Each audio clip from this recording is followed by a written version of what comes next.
Hello दोस्तों, मैं गायत्री आपका अपने यूट्यूब चैनल में आपका स्वागत करती हूँ। दोस्तों, आज भक्ति काल में ही अग्रदास जी हैं एक लेखक, उनके बारे में कुछ बताने जा रहे हैं। जो अग्रदास जी हैं वो अग्रदास 1526 ईस्वी के लगभग विद्यमान थे। इनकी जो भाषा थी वो ब्रज भाषा थी। अग्रदास जी हैं 1526 के लगभग विद्यमान थे। इनकी जो भाषा है वो ब्रज भाषा है। ये रसिक संप्रदाय के प्रवर्तक हैं। ये जो हैं ये रसिक संप्रदाय के प्रवर्तक हैं। इनकी जो प्रमुख ग्रंथ है वो ध्यान मंजरी है, वही अष्टयाम है, वही राम मंजन मंजरी है, उपासना बावनी है, पदावली है, हितोपदेश भाषा है। इनके जो ग्रंथ है वो ध्यान मंजरी, अष्टयाम, राम भजन मंजरी, उपासना बावनी, पदावली, हितोपदेश भाषा है। ये अग्र अली नाम से जानकी जी की सखी बनकर काव्य रचना करते थे। ये राम भक्ति परंपरा में रसिक भावना के समावेश का श्रेय इन्हीं को प्राप्त है। जो राम भक्ति परंपरा है उसमें ये रसिक भावना के समावेश का श्रेय इन्हें दिया जाता है। वह अष्टयाम या रामाष्टयाम इनकी प्रमुख रचना। इनकी दो रचनाएं जो प्रमुख मानी गई वो है अष्टयाम और रामाष्टयाम।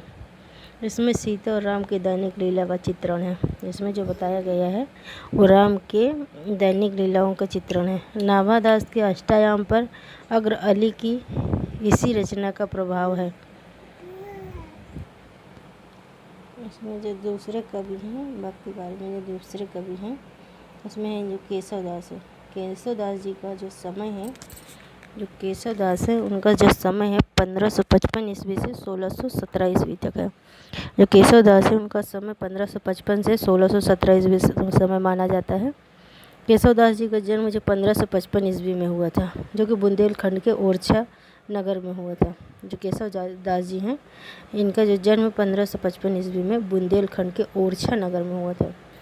इनके जो पिता का नाम है काशीनाथ मिश्र था। इनके जो पिताजी थे उनका नाम काशीनाथ मिश्र था।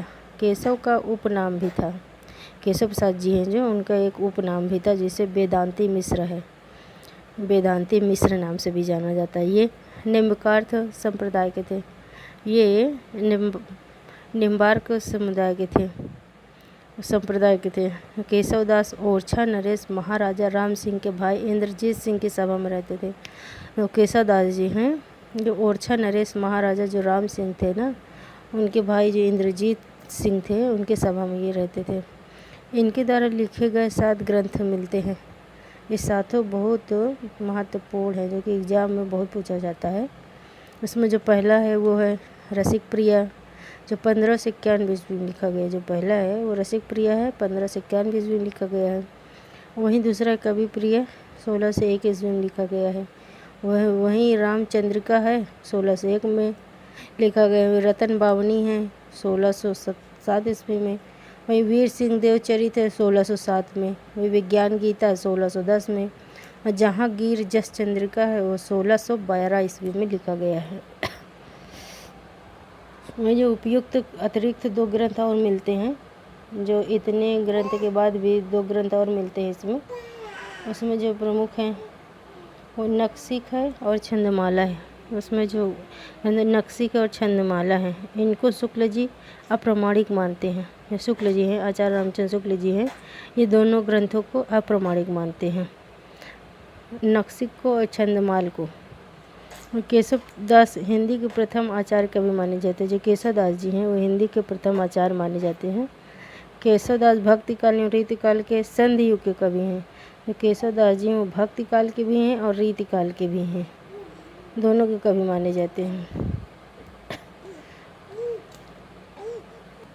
जो केशवदास जी के प्रबंध काव्य कुछ है। जो केशवदास जी हैं इनके प्रबंध काव्य हैं जिसमें से रामचंद्रिका है जो 16 से 1 ईस्वी में लिखी गई है। केशवदास जी के प्रबंध काव्य हैं कुछ, उसमें पहला रामचंद्रिका जो 16 से 1 ईस्वी में लिखा गया। वहीं वीर सिंह देव चरित है 1607 में।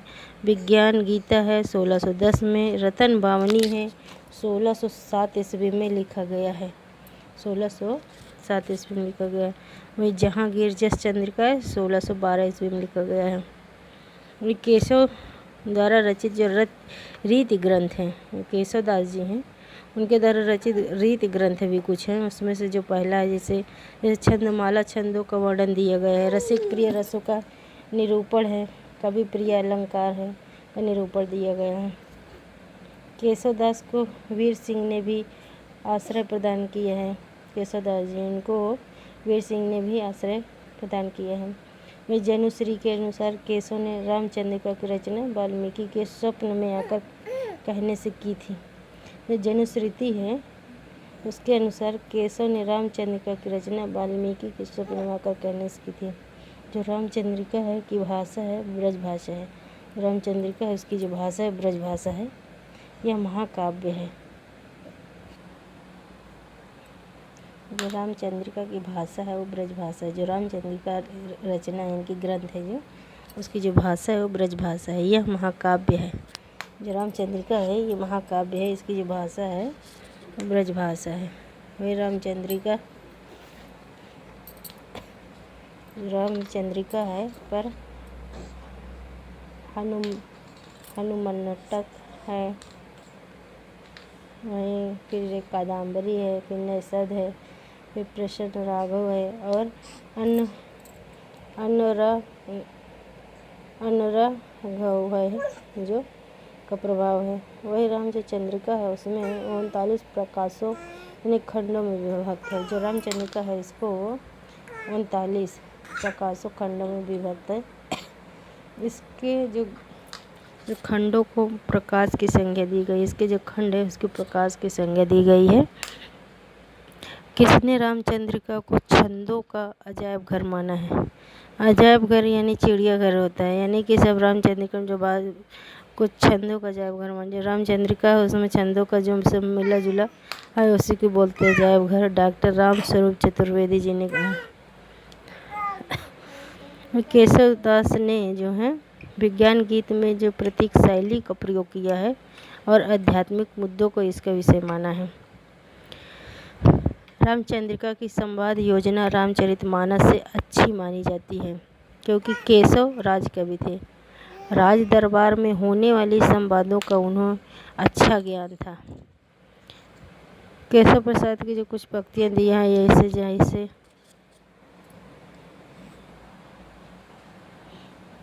केशव दास की कुछ पंक्तियाँ हैं जो जैसे भाखा बोल न जानई, भाखा बोल न जानई जेह कुल के दास, भाखा कवि को मति मंद जेह कुल केशव दास। वही दूसरा दिया है बासर की संपत्ति उलुक ज्यों न चितवत। वही तीसरा है आवत जाता राजा के लोगा, मूरत धारी मनो भोगा। केशव वराय मनो कमलासन के सिर उपरे सो है। राम को काम कहा रिपु, जीते कौन कबई रिपु जीत्यो कहा है। ये सब इसकी पंक्ति दी है केशव प्रसाद मौर्य केशव प्रसाद जी की। वहीं आगे है सेनापति जो है, सेनापति ये भी एक है। इनका समय जो माना जाता है 1589 ईस्वी माना जाता है। सेनापति हैं, इनका समय 1589 ईस्वी माना जाता है। सेनापति गंगा के किनारे अनूप बस्ती के रहने वाले श्री गंगाधर दीक्षित के पुत्र थे।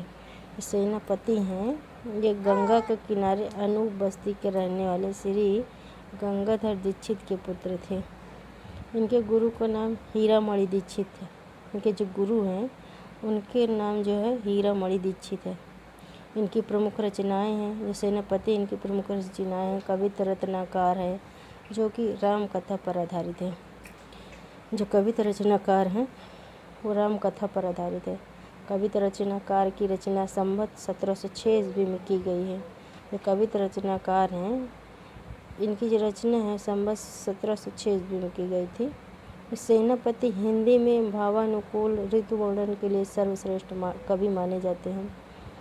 सेनापति हिंदी में भावानुकूल हैं, ऋतु वर्णन के लिए सर्वश्रेष्ठ माने जाते, जो ऋतु वर्णन है उनके लिए सर्वश्रेष्ठ माने जाते हैं। इनका एक ग्रंथ है जो काव्य कल्पद्रुम भी प्रसिद्ध है। इनका एक जो ग्रंथ है वो काव्य कल्पद्रुम भी प्रसिद्ध है।